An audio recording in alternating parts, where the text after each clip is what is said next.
I was born in the US, but I've been living here in Singapore since almost 30 years. And I like Singapore very much. I've been to almost every country in Asia, at least East Asia, including teaching in China and Thailand. But my doctorate is from the University of Hawaii in the United States. And that university is very famous for second language education. Well, I'm very big on student-centered learning. So we can contrast that with teacher-centered learning. In teacher-centered learning, the teacher is the one who makes almost all the decisions, who decides what the class is going to study, how they're going to study it, how they're going to be marked, who does all the evaluation. But in student-centered learning, the teacher is still very important, but we try to shift some of the power and responsibility to students. So students have some input into what they study, into how they study it, into evaluating how well they're doing, how well their peers are doing. Like, let me give you an example. There's something called extensive reading, and I'm on the board of the Extensive Reading Foundation. They have a great website, by the way. So in extensive reading, students choose books to read, but the teacher helps them, the school helps them to get a wide selection of books that are at the students' reading levels. So even if somebody is a beginner, there are books that are understandable by them. So students have choice what they're going to read. The students can take part in deciding what they're going to do after they read the book. Will they discuss it with friends? Will they do drawings?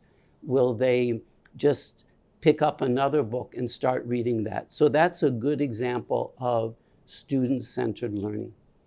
And I also believe a lot in success, play to success. We want the students to succeed because when we succeed, we feel more confident. We enjoy doing what we can do well. So we want the students to feel that, yeah, I'm making progress in this language. Yeah, I think, of course, as everyone knows, the pandemic is horrible. So many people have died. So many people have been sick. So many people's lives have been disrupted by the pandemic. And specifically for education, so many schools had to close or had to go to virtual learning. So that was bad. But the virtual learning, that can have a lot of benefits. It's really taking a trend that was already happening in education and making it go faster. We were already moving toward integrating virtual learning in our teaching. But now with the pandemic, we have to do more. We had to 100%, instead of just 10%, then 20%. We had to go straight to 100%. And that meant we had to do a lot of learning. The teachers had to learn how to teach virtually. The students had to learn how to study from home. The governments had to see, there's so many children without the necessary hardware, the necessary software, the Wi-Fi to do virtual learning. So we had to do more to help those families, to help those students so that they can succeed. And so now, let's say the pandemic disappears tomorrow. I know that's not going to happen, but if it did happen, we would still want to continue with this virtual learning, not 100%, but as a significant part of education. And this virtual learning really fits well with lifelong learning. Lifelong learning means that we don't stop learning when we graduate from school, when we graduate from university. No, We need to keep learning our whole lives because we live in an information age where there's so much information available online. There's so many people to communicate with all over the world. So we want that. We want people to develop the skill and the attitudes that they need to continue learning virtually throughout their lives. And that's going to help them to have new careers, to continue to improve in their current career, to make friends all over the world, to just make their life so much more vibrant, so much more exciting, so much richer. Well, yeah, sadly, we live in a world of savage inequalities. There's, every day children are dying of malnutrition. Every day children's brains, bodies are being stunted because they don't have enough food. Even before the pandemic, there were children who couldn't go to school. So yeah, it's nice here in Singapore, but we shouldn't forget those people. They are our fellow human beings. So when we look to take care of ourselves, that's important, but we should also think about those children, their families, how we can help them. Okay, that's one part. But yeah, for the children who do have the necessary hardware, software, Wi-Fi to study online, there's still a lot that we need to do. Like just take something as simple as Microsoft Word.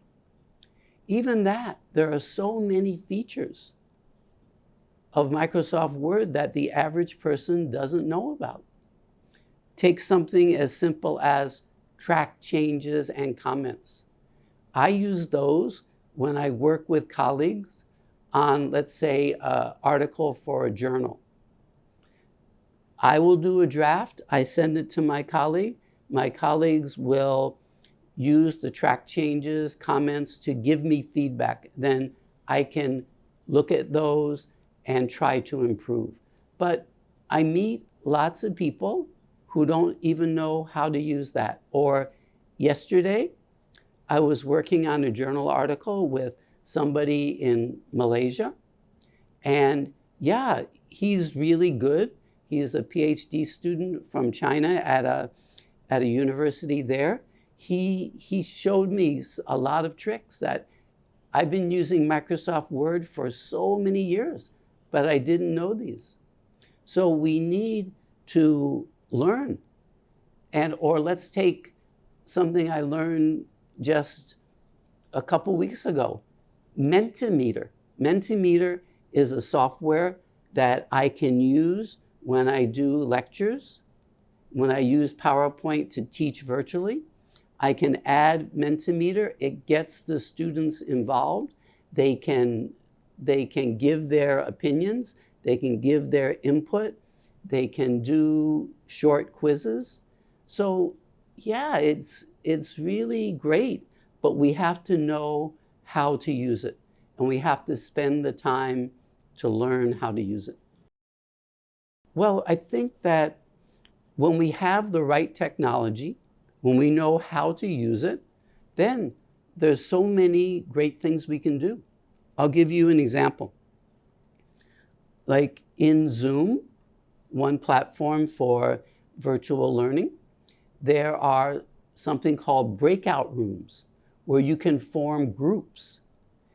And so all the students are studying alone at home, but we can put them into small groups, just like in the classroom. I'm a big fan of cooperative learning, and I love to use groups, but if we don't have that in our technology, we can't do it. Like about 3 weeks ago, I did a workshop for teachers, secondary school teachers in the Philippines. So their software doesn't have breakout rooms. So they weren't able to do cooperative learning in that way. We had to figure out, we had to brainstorm. In the Philippines, Facebook is very popular. I know not every country uses Facebook, but they have things similar to Facebook. So what we did was we figured out a way that the students can form groups using the Facebook to talk to each other. Yeah, well, thanks for asking that question. That's my favorite question. There are so many ways that we benefit from working with our peers.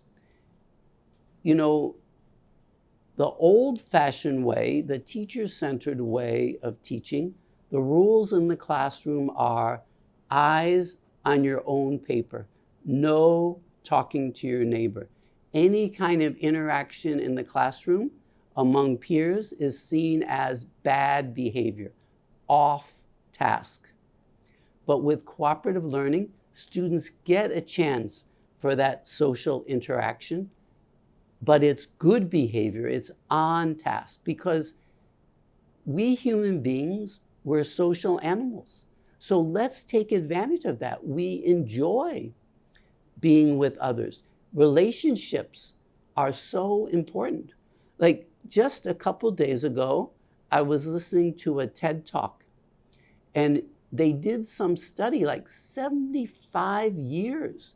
They studied these people for 75 years, from when they were like 16 or something like that, all the way till today. Of course, not all of them are still alive.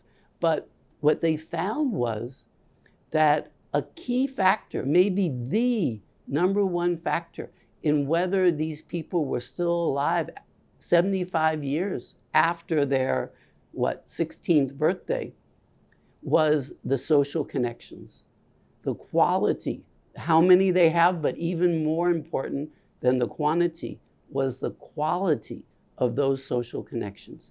So in cooperative learning, students get a chance to work with their peers, and they get a chance to form these relationships. Of course, relationships can be bumpy.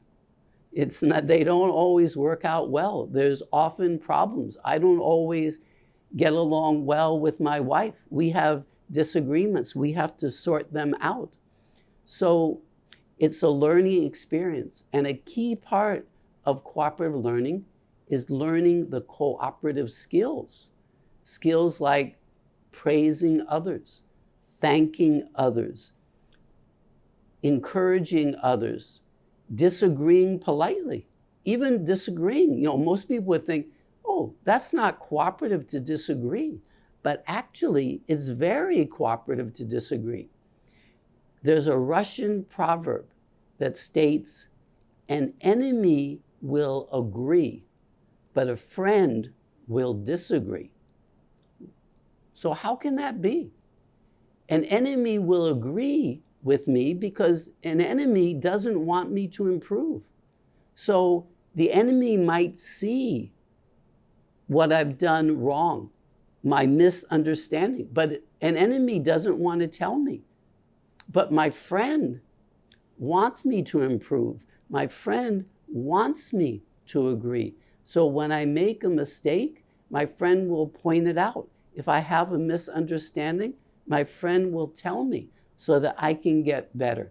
And so we need these kinds of impactful interactions. For example, one of the things I really stress in cooperative learning is that the students need to ask why, give reasons. Because if my friend just tells me the answer, I don't learn from that. That's like the saying, give someone a bowl of rice, they eat for a day. Teach them to grow rice, they eat for a lifetime. So if my friend just gives me the answer, okay, now I've got the answer, but the next question, I don't know how to get the answer. So that's why the students need to explain to each other. They need to give examples. They need to give definitions. They need to give counter definitions, what something is not. And in that way, not only do I learn from my friend's explanations and examples, but my friend learns by teaching me. because those who teach learn twice.